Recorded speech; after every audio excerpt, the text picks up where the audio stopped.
Welcome back to the hardest, the heaviest strongman competition around. Well, things are hotting up after 2 events here in Belfast, with 2 events still to go. Let's just remind ourselves of what happened so far.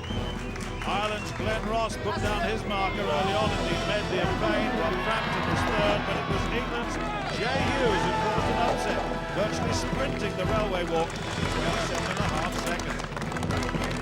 The giant Apollo axle was next, and it proved too much for the first 5 competitors. They all failed to make a single press. England's Jay Hughes was next up. Rob Frampton, he too, took on Glenn Ross, but 167.5 kilograms blew the field away. Still my title! Come on! We're ready now for event 3, the Swingle tree. Gary. Yeah, this is a strange event. This is mano a mano. This is about grip and speed strength. What they have to do is take a grip of a bar, sit on the floor, and then try to pull each other over the plinth. Well, let's have a look and see how they do here. Well, Glenn Ross has got Simon Morton, and this is Big Si versus the big man himself. Now, the grip, absolutely important. Hands chalked up. Now they'll sit down. I really think that Simon Morton might be in some difficulty here. I think a little bit of body weight may come into this one, as we'll see. Yes, 1-0. Absolutely magnificent performance by Glenn Ross. I mean, his sheer power. He's 31 stone. He really is a big man. Well, Jay Hughes and Mike Williams next up. And I just wonder how Jay will do this time. Remember, he won the first, third in the second. He's in contention. He's in a medal position at the moment. Jay at the far side, just closest to us now. Now this should be a bit tight. Oh, well, I mean, that actually goes to Jay, I would think, because the grip was lost. Mike Williams lost the grip, but he's got that problem with the detached bicep, and that really is a big problem. He's not recovered from that quite clearly. Have a closer look. Yeah, Mike is suffering with that arm, and it shows then. Yes, it did. We got Nigel Troy on the left against Rob Frampton. Now, once again, you've got a mismatch, really. I mean, Nigel is 19 stone, 19.5 stone, having said that, and you've got a 26-stone man. So, in many respects, you were saying that the weight factor plays a big, big part in this. Obviously, there's got to be an incredible grip, but the weight factor is important. Yeah, the big weights will do well in this one. But so the smaller guys have got to get in fast, and they've got to push the legs against the board as quick as they can. Yeah, no chance. Absolutely no chance. In fact, in a sense, this is a mismatch on weight, really, isn't it? Yes, it doesn't help. But as I say, the smaller guys have got to use their speed, they've got to use the leg strength and try to get in there before the big guys pull.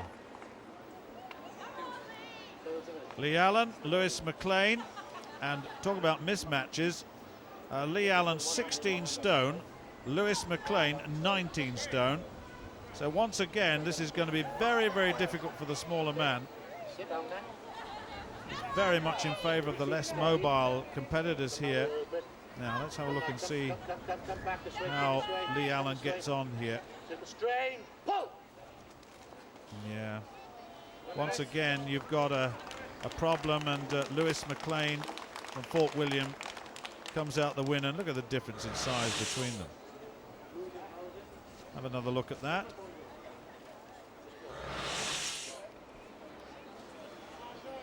Well, it's semi-final time now. It's Glenn Ross versus Jay Hughes, and Ross on the far side, the big fella.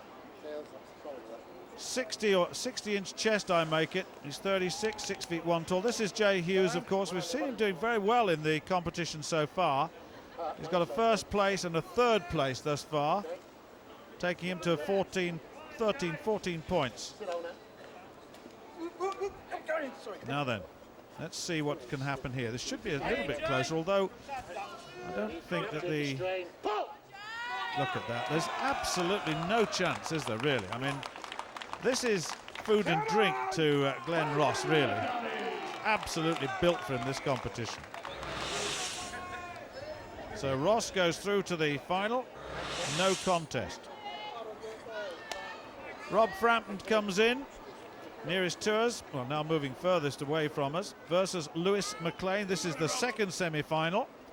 Now who will go through to meet Glenn Ross in the final? Well, looking at these two, I think you have to go for Rob Frampton. But Lewis McLean is quite athletic, and if he can get in fast, then it might be a different story.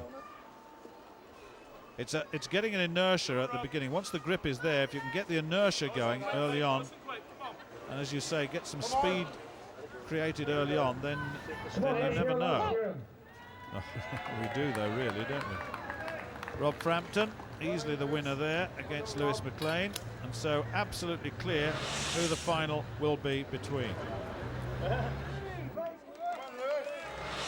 a quick look at that. But first of all, we've got the third place pull between Jay Hughes, nearest to us, against Lewis McLean on the far side.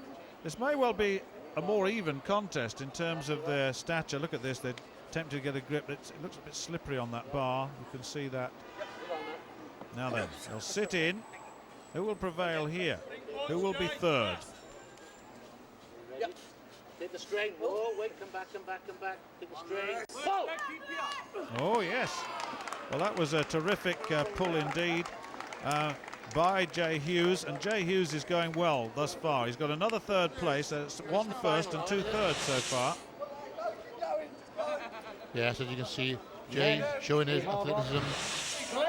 Pull Lewis right over the bar. Yeah, it was terrifically powerful, but now we come to the final. Glenn Ross nearest to us, of course, against Rob Frampton, the two big men. And once again, I would think Ross would be the favourite. He has got the point you were making earlier. He's tremendously strong in the shoulders, but he's got all the other structures that hold that together, and he's so powerful in those enclosed situations. Yeah, I don't think you want to kind of wrestle Glenn Ross, would you?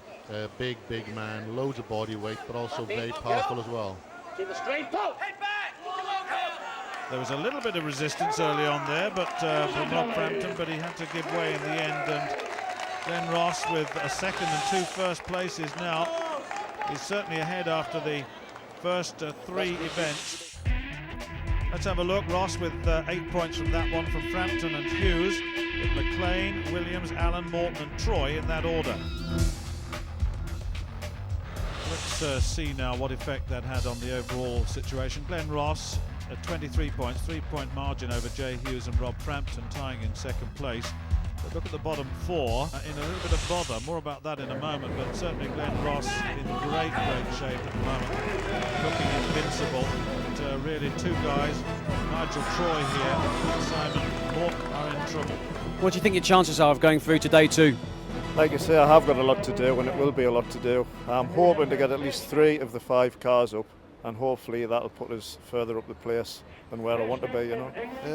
Deadlift is normally a good one for me. Hopefully just grit the teeth, stay going, and hopefully if I don't do it, I don't do it. I'll come back next year bigger, stronger, and definitely get there, you know. There's 5 cars to lift today. How many do you think you're going to do? I'd like to do 4 out of the 5. 3 I'd be happy with, I want 4. So with the 5-car lift to come, the bottom 2 competitors eliminated at the end of this first day, we reach a critical stage. We'll take a break.